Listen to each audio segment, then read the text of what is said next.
यहाँ पे आपके इलेक्ट्रॉन ज्यादा हो गए। अब जब ये हम कंसंट्रेशन चेंज कर रहे रहते हैं ना, यहाँ पे अभी कोई बैटरी मैंने कनेक्ट नहीं करी है, इसी को बोलते हैं अनबाइजिंग। ठीक है, तो जब मैंने यहाँ बैटरी, जब हम ये कंसंट्रेशन चेंज कर रहे रहते हैं, एक हमारे पास जर्मेनियम या सिलिकॉन, कोई भी सेमीकंडक्टर, बेसिकली कोई भी सेमीकंडक्टर का हमारे पास स्लैब है, और जब हम ये कंसंट्रेशन चेंज कर रहे होते हैं, इम्प्योरिटी डाल रहे होते हैं, हम क्या कर रहे होते हैं, डोपिंग कर रहे होते हैं, उसी वक़्त ये जो हमारे होल्स हैं, ये किससे अट्रैक्ट होते हैं, किससे अट्रैक्ट होते हैं, इन इलेक्ट्रॉन से अट्रैक्ट होके इस साइड पे इकट्ठे होते जाते हैं ये होल्स, और इसी टाइम पे ये जो इलेक्ट्रॉन्स हैं, ये यहाँ पे इकट्ठे होते जाते हैं। तो हमारे होल्स क्या हैं, पॉजिटिवली चार्ज, इलेक्ट्रॉन्स क्या है, नेगेटिवली चार्ज। तो थोड़ी देर के बाद इसके अक्रॉस, बीचों बीच पीएन जंक्शन डायोड में एक पॉजिटिव से नेगेटिव की तरफ एक इलेक्ट्रिक फील्ड बन जाती है, और इस इलेक्ट्रिक फील्ड के बनने के कारण, इस इलेक्ट्रिक फील्ड के बनने के कारण यहाँ पे एक हमारी, यहाँ पे एक पोटेंशियल बैरियर आ जाता है। इसलिए इसके आने के बाद यहाँ पे क्या होता है, यहाँ पे नेगेटिव नेगेटिव आते जाते हैं, इस साइड पे, राइट साइड पे पॉजिटिव पॉजिटिव आते जाते हैं।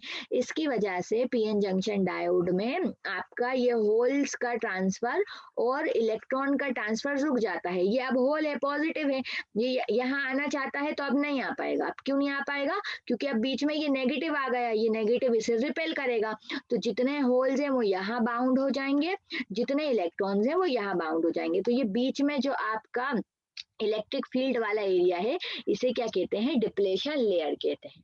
ठीक है, ये थी आपकी अनबाइजिंग की कंडीशन। अब इसी अनबाइजिंग के दौरान क्या होता है कि ये जो कुछ होल्स डिफ्यूजन ना, जब ये डिफ्यूजन हो रहा है, जब हम ये कंसंट्रेशन चेंज कर रहे हैं, तो कुछ होल्स के पास आपकी काइनेटिक एनर्जी उनके पास इतनी होती है, कुछ 2 to 5% होल्स के पास इतनी काइनेटिक एनर्जी होती है कि वो इधर जंप कर जाते हैं, और ये जो इलेक्ट्रॉन्स हैं वो इधर जंप कर जाते हैं। तो उस वक्त जब हमारा करंट जो फ्लो हो रहा रहता है, उसे हम क्या बोलते हैं, उसे यहीं लिखती हूँ, उसे हम क्या बोलते हैं, उसे हम बोलते हैं डिफ्यूजन करंट। ठीक है, डिफ्यूजन करंट मतलब जो आपके मेजॉरिटी चार्ज कैरियर्स हैं, जो आपके मेजॉरिटी चार्ज कैरियर्स हैं, some percent of majority charge carriers have enough kinetic energy that they cross the potential barrier. ठीक है, वो क्या करते हैं, उस पोटेंशियल को वो क्रॉस कर जाते हैं। तो इसे क्या बोलते हैं, हम इसे बोलते हैं डिफ्यूजन करंट। इसे हम क्या बोलते हैं, डिफ्यूजन करंट। और सिमिलरली इस डिप्लेशन लेयर के अंदर, ठीक है, बच्चों को इसमें डाउट भी था, इसी डिप्लेशन लेयर के अंदर अगर हम देखें, मान लो ये डिप्लेशन लेयर है, यहाँ पे इलेक्ट्रॉन्स हैं और यहाँ पे क्या है, होल्स हैं।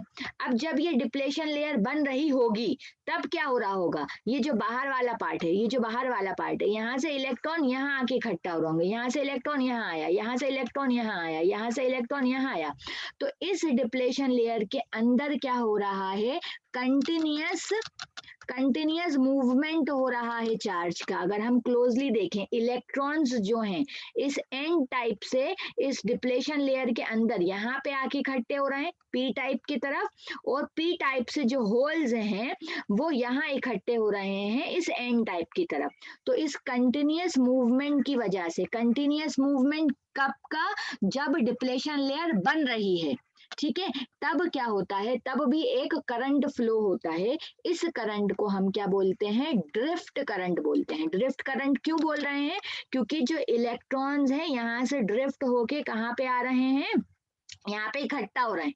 ठीक है, यहाँ पे इकट्ठा हो रहा है, ये इनके पास इतनी, देखो यहाँ पे डिफरेंस क्या है, ये जो होल्स है ना, ये जंप करके इस एन टाइप पे पहुंच रहे हैं, तो उसको हम क्या कह रहे हैं, डिफ्यूजन करंट कह रहे हैं। होल यहां से, पी टाइप से होल यहां आके डिफ्यूज हो गया, एन टाइप में आके डिफ्यूज हो गया, क्रॉस कर लिया, उसके पास बहुत सारी काइनेटिक एनर्जी थी, उसे हम बोल रहे हैं डिफ्यूजन करंट। लेकिन इस वाले केस में क्या हो रहा है, ये जो यहाँ पे इलेक्ट्रॉन है ये पूरा क्रॉस नहीं कर पाया, बल्कि एक इमोबलाइज आयन बन गया, डिप्लेशन लेयर में आके इकट्ठा हो गया। तो इस करंट को क्या बोल रहे हैं हम, ड्रिफ्ट करंट बोल रहे हैं। अब होता क्या है बेसिकली कि जो डिफ्यूजन करंट है, ये जो डिफ्यूजन करंट है अगर हम देखें तो ये किसके इक्वल आ जाता है, ड्रिफ्ट करंट के इक्वल आता है। ये डिफ्यूजन करंट ड्रिफ्ट करंट के इक्वल आता है और दोनों ही ऑपोजिट डायरेक्शन में होते हैं। देखो अगर यहाँ पे आप ध्यान से देखें, ये होल्स जो हैं एन टाइप की तरफ जा रहे हैं, मतलब डिफ्यूजन करंट जो है कुछ इस साइड है। ठीक है, अब यहाँ पे ये जो इलेक्ट्रॉन्स हैं, ठीक है, यहाँ पे ये इलेक्ट्रॉन्स इधर जा रहे हैं, ठीक है, तो यहाँ पे क्या आएगा, आपका ड्रिफ्ट करंट आएगा। दोनों ही का डायरेक्शन क्या होता है, ऑपोजिट होता है। इसलिए हम क्या कहते हैं कि जब हमारा जो क्या पीएन जंक्शन डायोड है वो अनबायस्ड है, पीएन जंक्शन डायोड जब अनबायस्ड है तो उसमें कोई करंट फ्लो नहीं हो रहा रहता, क्योंकि जो नेट करंट होता है वो क्या होता है, आपका जीरो होता है। ये थी अनबायसिंग की कहानी। ठीक है, ये क्या, ये कब कब की बात है, जब कोई हमारा बायजिंग नहीं की। अब हम जब बायजिंग करते हैं, मेन क्वेश्चन हमारे यहीं से बनते हैं। जब हम बायजिंग कर देते हैं तो बायजिंग करते हैं तो मतलब दो तरीके की बायजिंग हो जाती है, एक आपकी होती है फॉरवर्ड बायस और एक आपका होता है रिवर्स बायस। ठीक है, एक क्या होता है फॉरवर्ड बायस और एक आपका क्या होता है रिवर्स बायस। फॉरवर्ड बायस में क्या होता है, यस कोई बताए, फॉरवर्ड बायस में क्या करते हैं हम। अब ये पीएन जंक्शन डायोड का डिनोशन है, ऐसे डिनोट करते हैं पीएन जंक्शन। मैम पी को पॉजिटिव से जोड़ देते हैं हाँ, और एन को नेगेटिव से। यस वेरी गुड, ये जो एरो बनता है ये पी और है और ये, डिप्लीशन लेयर डिक्रीज हो जाती है। हाँ वेरी गुड, ये जो आपकी स्ट्रेट लाइन है ये एन है। तो फॉरवर्ड बायसिंग में क्या करते हैं, पी को पॉजिटिव से कनेक्ट करते हैं और एन को नेगेटिव से कनेक्ट करते हैं, और इसकी वजह से, अब और डिटेल में नहीं जा रहे हैं ना कैसे वर्किंग थी इसकी, इसकी वजह से क्या होता है, डिप्लेशन लेयर डिक्रीज हो जाती है, क्योंकि majority charge carriers depletion layer की तरफ बढ़ने लगते हैं। ठीक है, और तो ये हमने पी टाइप को पॉजिटिव से कनेक्ट कर दिया, एन टाइप को नेगेटिव से कनेक्ट कर दिया, इसे हम क्या बोल रहे हैं, फॉरवर्ड बायसिंग बोल रहे हैं। ठीक है, डिप्लेशन लेयर धीरे धीरे डिक्रीज होती जाती है और एक टाइम ऐसा आता है, जैसे जैसे देखो अब डिप्लेशन लेयर डिक्रीज होना शुरू हो रही है, जैसे जैसे ये फॉरवर्ड वोल्टेज में बढ़ाती जाऊंगी। ठीक है, ये करंट ले लें और ये वोल्टेज ले लें। ठीक है, ये मान लो जीरो है, जैसे जैसे मैं ये फॉरवर्ड वोल्टेज है ये हम बढ़ाते जाएंगे, धीरे धीरे फॉरवर्ड वोल्टेज बढ़ाते जाएंगे, कुछ करंट नहीं फ्लो होगा, बिल्कुल माइन्यूट करंट फ्लो होगा डिफ्यूजन ड्रिफ्ट करंट की वजह से, बढ़ाते जाएंगे कुछ नहीं होगा, कुछ करंट नहीं फ्लो होगा, लेकिन एक टाइम ऐसा आएगा डिप्लेशन लेयर पूरी खत्म हो जाएगी और एकदम से करंट इंक्रीज हो जाएगा। तो ये पर्टिकुलर जो वोल्टेज है इसे हम क्या बोलते हैं, इसे हम बोलते हैं नी वोल्टेज, नी वोल्टेज, या फिर क्या बोलते हैं, फॉरवर्ड वोल्टेज।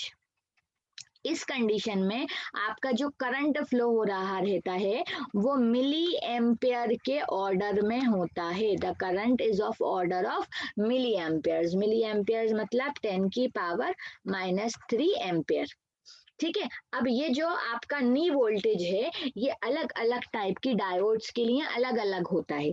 ठीक है, 0.1 से कुछ 3 वोल्ट तक का होता है, हमने देखा था सिलिकॉन के लिए और जर्मेनियम के लिए। सिर्फ सिलिकॉन के लिए कितना था, 0.3 और जर्मेनियम के लिए 0.7। ठीक है, ठीक है, इसी का जस्ट कन्वर्स होता है रिवर्स बायसिंग। रिवर्स बायसिंग में क्या करते हैं, ये जो बैटरी लगी है, ठीक है, इसको डिलीट करते हैं पहले। यस, रिवर्स बायसिंग में क्या करते हैं, उल्टा कर देते हैं। अब इस बार पी को पॉजिटिव से नहीं कनेक्ट करते, किससे कनेक्ट करते हैं, नेगेटिव से कनेक्ट करते हैं, और एन को पॉजिटिव से कनेक्ट करते हैं, जस्ट उल्टा, यहाँ पे नेगेटिव और यहाँ पे पॉजिटिव। ठीक है, पी को किससे कनेक्ट करते हैं, नेगेटिव से, और एन को किससे कनेक्ट करते हैं, पॉजिटिव से। तो जिसकी वजह से क्या होती है, डिप्लेशन लेयर बढ़ती जाती है और एक टाइम ऐसा आता है कि माइनॉरिटी चार्ज कैरियर की वजह से डिप्लेशन लेयर खत्म हो जाती है और करंट फ्लो हो जाता है। तो यहाँ पे जो काम हो रहा है माइनॉरिटी चार्ज कैरियर्स की वजह से हो रहा है, इसलिए यहाँ पे जो करंट फ्लो होता है वो माइक्रो एम्पियर के टर्म में होता है, मतलब 10 की पावर -6 एम्पियर के ऑर्डर में होता है। हम धीरे धीरे धीरे धीरे धीरे वो यहाँ पे एक रिवर्स वोल्टेज बढ़ाते जाते हैं और एक टाइम ऐसा आता है कि करंट फ्लो होना स्टार्ट हो जाता है इस हम वोल्टेज को क्या बोलते हैं, ब्रेक डाउन वोल्टेज बोलते हैं, या फिर जीनर ब्रेक डाउन वोल्टेज भी बोलते हैं, एवेलांच ब्रेक डाउन होता है। बेसिकली यहाँ पे दो तरीके का ब्रेक डाउन होता है, एक है आपका एवेलांच और एक है आपका जिनर ब्रेक डाउन। ये हम पढ़ेंगे अभी आगे की क्लासेस में जब हम एप्लीकेशंस देखेंगे पीएन जंक्शन डायोड की। अभी हमने एप्लीकेशंस नहीं करी हैं कवर। ओके, यस, ठीक है। तो ये हमारा पूरा पीएन जंक्शन डायोड था। Is it clear? Yes ma'am. Yes ma'am. और कोई पर्टिकुलर टॉपिक किसी को पढ़ना है? No ma'am. ओके, ठीक है। तो आज हम अपना स्टार्ट करते हैं नेक्स्ट जो हम आज पढ़ने वाले हैं न्यू। हमारा आज क्या है, रेजिस्टिविटी ऑफ सेमीकंडक्टर। ये एक डेरिवेशन था जो अपन का छूट गया था। हम क्या कह रहे हैं कि जो सेमीकंडक्टर है, शुरू से कह रहे हैं सेमीकंडक्टर जो है रेजिस्टिविटी पे, टेम्परेचर पे डिपेंड कर रहा है, कि जैसे जैसे हम टेम्परेचर बढ़ाते जाते हैं, हर केस में तो क्या होता है, अपन टेम्परेचर बढ़ाते हैं तो रेजिस्टिविटी कम हो जाती है, लेकिन रेजिस्टिविटी बढ़ जाती है ना। लेकिन यहाँ पे कुछ उल्टा है, यहाँ पे जैसे जैसे हमारा टेम्परेचर बढ़ता है वैसे वैसे एक पर्टिकुलर टाइम तक रेजिस्टिविटी कम होती है, ठीक है। फिर रेजिस्टेंस जो है वो कम होता है और फिर बढ़ जाता है, ठीक है। तो उसी चीज को हम समझ रहे हैं कि यहाँ पे रेजिस्टिविटी का जो फॉर्मूला है वो कैसा है, ठीक है। रेजिस्टिविटी का फॉर्मूला निकालना है तो हमें ओम्स लॉ लगाना पड़ेगा। अगर मुझे रेजिस्टिविटी चाहिए तो किसकी इसकी जरूरत पड़ेगी? अगर हम देखें ओम्स लॉ क्या होता है, V is equals to I R, और R कितना होता है, R मेरा होता है रो L बाय ए, ठीक है। तो मुझे पोटेंशियल चाहिए, करंट चाहिए, तब जाके मुझे रेजिस्टिविटी में फाइंड कर पाऊंगी। रेजिस्टिविटी क्या हो जाएगा, VAIL इज इक्वल्स टू रो, कुछ ऐसा हमारा। हमें रो के लिए इतनी रेजिस्टिविटी फाइंड करने के लिए इतनी सारी चीजें चाहिए, पोटेंशियल चाहिए, एरिया चाहिए, करंट चाहिए और लेंथ चाहिए, ठीक है। अब इसी से इसके लिए क्या करें, इसके लिए सबसे पहले देखते हैं कि हमारा टोटल करंट कितना होगा, ठीक है। वैलेंस बैंड, कंडक्शन बैंड और वैलेंस बैंड की हेल्प से देखते हैं। मान लो ये आपके पास क्या है, एक कंडक्शन बैंड है और एक वैलेंस बैंड है,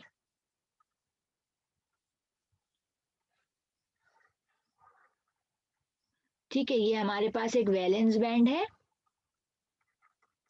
और यहाँ पे एक कंडक्शन बैंड होगा। या इजीली भी समझ सकते हैं, इतना कुछ मुश्किल नहीं है। देखो जब यहाँ पे क्या होगा, अगर मैं यहाँ पे कुछ होल्स दे रही हूँ तो इसका मतलब यहाँ पे कुछ इलेक्ट्रॉन्स होंगे। यहाँ पे अगर इलेक्ट्रॉन जंप करके यहाँ गया है तो इसका मतलब नीचे कुछ होल्स हैं। अब ये हमारे जो इलेक्ट्रॉन्स हैं जो मेरे कंडक्शन बैंड में है, ये कैसे इलेक्ट्रॉन्स हैं, फ्री इलेक्ट्रॉन्स हैं, बाउंडेड नहीं है। ये सब जो हैं आपके बाउंडेड इलेक्ट्रॉन्स हैं, लेकिन ये आप देखें तो वैलेंस बैंड में तो मूव कर सकते हैं। अगर मैं यहाँ पे कोई भी एक्सटर्नल बैटरी लगा दूं ना, कोई भी एक इलेक्ट्रिक फील्ड अगर मैं बोल दूं कि इधर इधर वैलेंस बैंड और कंडक्शन बैंड के अक्रॉस एक बैटरी है, तो ये जो इलेक्ट्रॉन्स हैं नेगेटिवली चार्ज हैं, ये किधर मूव करेंगे, पॉजिटिव की तरफ मूव करेंगे। पॉजिटिव की तरफ मूव करेंगे मतलब ऊपर की तरफ मूव करेंगे। ऊपर की तरफ हमारे इलेक्ट्रॉन्स मूव कर रहे हैं, इसका मतलब जो करंट है वो ऑपोजिट डायरेक्शन में है।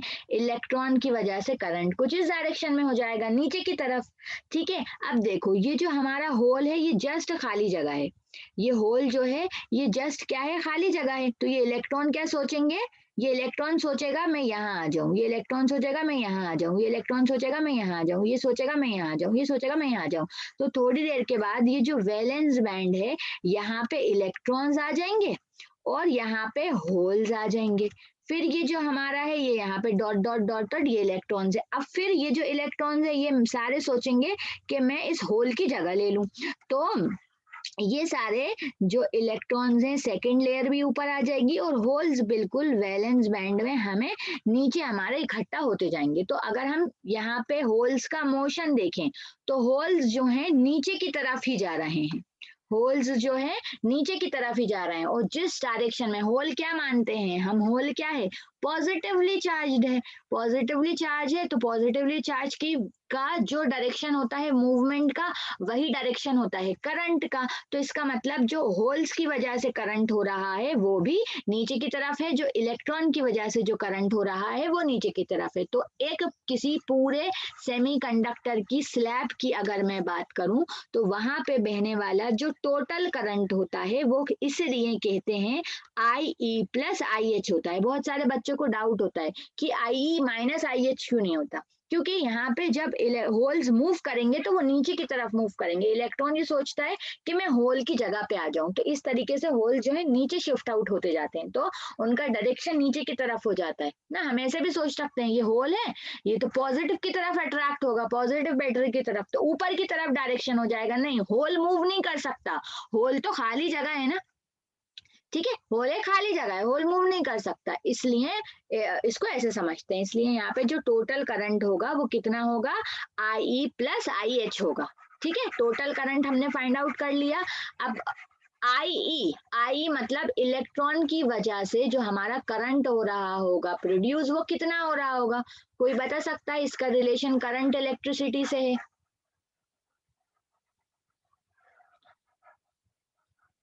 कोई बता सकता है?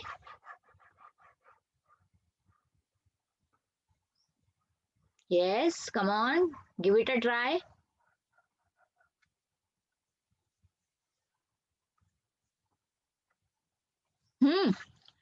इलेक्ट्रॉन की वजह से जो करंट हो रहा होगा वो कितना होगा? अगर मैं आपसे पूछूं IE क्या होगा और IH क्या होगा, तो कोई बता सकता है?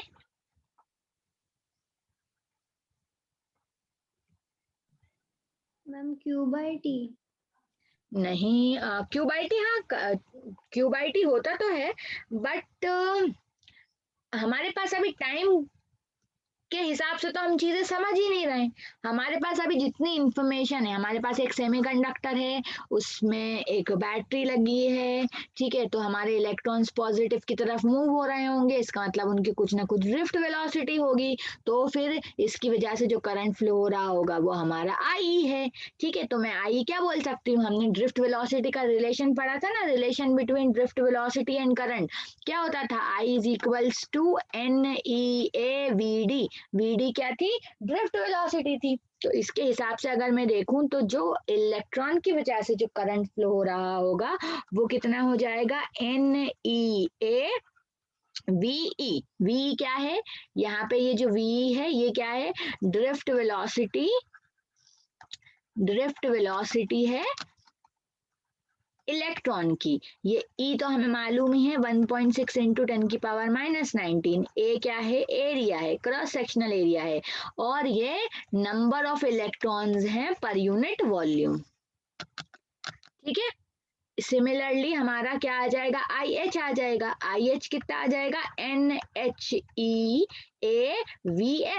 यहाँ पे भी सेम वही चीज, जो आपका VH है, VH जो है वो क्या हो जाएगी, ड्रिफ्ट वेलोसिटी हो जाएगी। ड्रिफ्ट वेलोसिटी किसकी, होल्स की।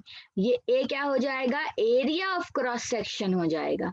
ये ई क्या हो जाएगा आपकी, 1.6 इंटू 10⁻⁻19, और ये NH क्या हो जाएगा, number of holes per unit volume. अब हम क्या कर सकते हैं, ये दोनों वैल्यूज इक्वेशन में पुट करेंगे तो हमें कुछ कुछ करंट मिल जाएगा। क्या हो जाएगा वो, NEA E VE plus NHEA VH। ठीक है, जो एरिया है वो तो सेम ही रहेगा, अगर हम कोई भी, मैं स्लैब ले रही हूँ सेमीकंडक्टर का, वो तो सेम ही रहेगा ना। ठीक है, तो यहाँ से अगर हम देखें तो हम E कॉमन ले सकते हैं और A कॉमन ले सकते हैं, तो ये कितना हो जाएगा, NEVE प्लस NHVH। ठीक है, अब यहाँ पे मेरा ये आ रहा है करंट, देखो, लेकिन मुझे ये करंट के फॉर्म में तो मिल रहा है।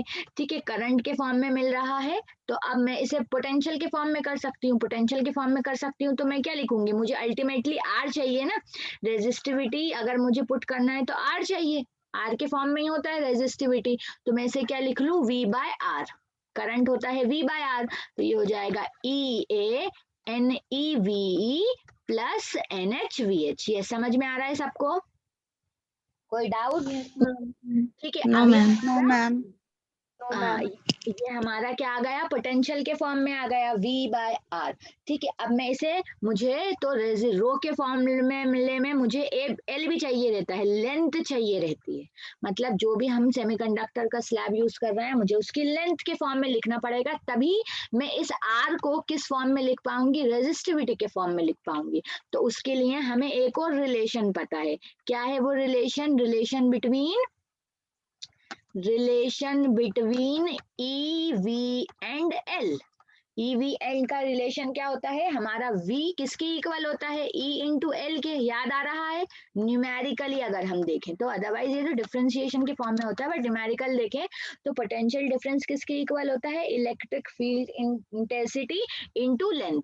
ठीक है, तो ये मैं V की जगह क्या पुट कर सकती हूँ? E into L by R is equals to E A NeVe plus NHVH। अब देखो, हमें रेजिस्टिविटी का फॉर्मूला चाहिए था। रेजिस्टिविटी के लिए क्या क्या चाहिए पड़ता?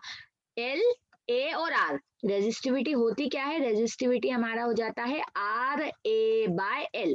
मेरे पास रेजिस्टेंस आ गया, लेंथ आ गई और एरिया आ गया, तीनों चीजें आ गई। अब मैं इजीली फाइंड आउट कर सकती हूँ रेजिस्टिविटी को। ठीक है, तो ये ए को नीचे ले आए तो ये हो जाएगा E into L R A is equals to E NeVe plus NHVH। Clear? ठीक है, ये पूरा RA बाय L मेरा क्या हो जाएगा? रो हो जाएगा। तो 1/L/RA कितना हो जाएगा? 1/रो। ठीक है, समझ में आ रहा है? Yes, ma'am. ठीक है, तो ये मेरा कितना आ जाएगा? E by rho is equals to E NeVe plus NHVH। ये मेरी आ गया, रो का फॉर्मूला आ गया। तो मैं इसे अब और ड्राइव कर लूं तो 1/रो मेरा कितना हो जाएगा? 1/रो हो जाएगा E by capital E NeVe plus NHVH। ठीक है, ये आपका जो है रेजिस्टिविटी का फॉर्मूला है। लेकिन इसे बुक्स में और ड्राइव कर देते हैं, और भी और ज्यादा बिल्कुल ड्राइव कर देते हैं। उसके लिए हम यहाँ पे दो टर्म्स का यूज करते हैं। ठीक है, सबसे पहले तो हमारा ये 1/रो है। अगर मैं इलेक्ट्रिक फील्ड को दोनों जगह रख दूं तो ये हो जाएगा NeVe by E plus NHVH by H, VH by E। ठीक है, अब देखो यहाँ पे ये जो चीज आ रही है, velocity by electric field intensity, क्या मिल रहा है हमें? Velocity by electric field intensity. इसको क्या बोलते हैं? इसको बोलते हैं, किसको? Drift velocity. Drift velocity per unit electric field. Per unit electric field को क्या बोलते हैं? मोबिलिटी बोला जाता है। ठीक है, क्या बोला जाता है? VE बाय E को क्या बोलेंगे हम? Mu E. म्यू ई क्या हो जाएगा? Mobility of electrons. और ये हमारा म्यू H कितना हो जाएगा? VH by E। इसका मतलब, मोबिलिटी का मतलब क्या होता है कि इलेक्ट्रिक फील्ड की प्रेजेंस में जो आपके इलेक्ट्रॉन हैं या होल्स हैं, वो किस वेलोसिटी के साथ मूव कर रहे हैं। ठीक है, वो आपकी क्या हो जाएगी? मोबिलिटी, है ना? उसे हम क्या बोलते हैं? मोबिलिटी। तो इसे हम और रिड्यूस कर सकते हैं, तो ये हो जाएगा 1/रो is equals to E NE mu E plus NH mu H। अब न्यूमेरिकल के हिसाब से आपको देखना पड़ेगा क्या वैल्यू आपको गिवन है। तो आप ये फॉर्मूला लगा सकते हैं, आप ये फॉर्मूला लगा सकते हैं, और आप ये फॉर्मूला लगा सकते हैं। ठीक है, अच्छा वैसे एक और चीज भी होती है, जो आपका ये क्या है? 1/रो। 1/रो मतलब 1/रेजिस्टिविटी। 1/रेजिस्टिविटी को क्या बोलते हैं? कंडक्टिविटी। 1/रेजिस्टिविटी को क्या बोलते हैं? Conductivity of something. ठीक है, कंडक्टिविटी बोलते हैं। तो अब आप क्या लिख सकते हैं कि कंडक्टिविटी क्या होगी? जो भी सब्सटेंस है उसकी कंडक्टिविटी कितनी हो जाएगी? E NE mu E plus NH mu H। Clear? अब इसमें बहुत वेराइटीज बनती है न्यूमेरिकल की, डायरेक्ट फॉर्मूला बेस बनेगी, लेकिन क्योंकि ये इतने फॉर्म में है तो आपको ये याद रखना है, ठीक है, कि कैसा किस फॉर्म में आपका क्वेश्चन आ रहा है। Okay, clear? Yes, ma'am. Yes, ma'am. Okay ठीक है, तो जो हमारी रेजिस्टिविटी आ गई, रेजिस्टिविटी अपन की कितनी आ गई, क्या था रेजिस्टिविटी का formula, E N E mu E plus N H mu H. ठीक है, तो कंडक्टिविटी कितनी आ गई, E N E mu E plus N H mu H. ठीक है, अब हम इसको डिफरेंट फॉर्म्स में देख सकते हैं। ठीक है, कि अगर मैं एक इंट्रिंसिक सेमीकंडक्टर की बात करूंगी, ठीक है, अगर मैं किसकी बात करूंगी, इंट्रिंसिक सेमीकंडक्टर की बात करूंगी, तो हमें दोनों लेना पड़ेगा, हम इलेक्ट्रॉन्स भी ले लेंगे और हम होल्स भी ले लेंगे। लेकिन अगर हम एन टाइप सेमीकंडक्टर की बात करेंगे तो सिर्फ ये इतना पोर्शन आ जाएगा इलेक्ट्रॉन वाला। अगर हम होल्स की बात करेंगे तो सॉरी पी टाइप सेमीकंडक्टर की बात करेंगे ना, एन टाइप सेमीकंडक्टर में क्या होता है, नंबर ऑफ इलेक्ट्रॉन ज्यादा होते हैं, नंबर ऑफ होल्स कम होते हैं। और पी टाइप सेमीकंडक्टर में क्या होता है, आपके नंबर ऑफ होल्स ज्यादा होते हैं, नंबर ऑफ इलेक्ट्रॉन्स कम होते हैं। तो उसके हिसाब से न्यूमेरिकल में समझेंगे वो, तो हम इस फॉर्मूले को क्या कर सकते हैं, रिड्यूस और रिड्यूस कर सकते हैं। ठीक है, ओके, क्लियर क्लियर। आज की क्लास में बस इतना ही। अब नेक्स्ट क्लास में पढ़ेंगे application of PN junction diode और ट्रांजिस्टर्स। क्लियर। आज टेस्ट नहीं है क्या? आज टेस्ट है, अभी मैं लिंक शेयर कर रही हूँ। मैम Yes, एक ma'am. बार मेरे को स्क्रीनशॉट लेना था। ओके, बिल्कुल ले लो।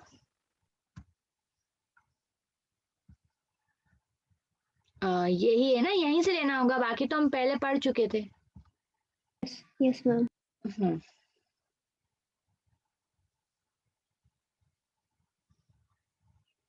हो गया मैम।